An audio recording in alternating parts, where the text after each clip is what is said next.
Hi everyone, আজ আমার art চ্যালেঞ্জের ডে 4। আজ আছে মকর সংক্রান্তি। তো চলো মকর সংক্রান্তি নিয়ে কোনো ছবি করা যাক।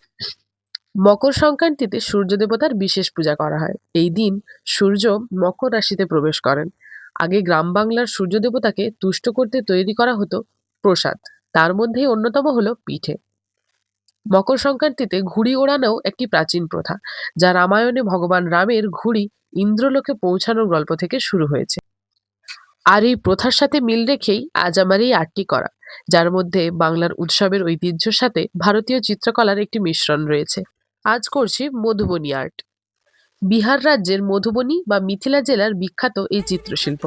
প্রাচীনকালে মাটির দেওয়ালে, উঠোনে, কাপড়ে এই আর্ট করা হতো। তোমরা সবাই মকর সংক্রান্তিতে কি কি করো কমেন্টে জানিও কিন্তু। দেখা হচ্ছে পরের কোনো ভিডিওতে, ততক্ষণের জন্য টাটা।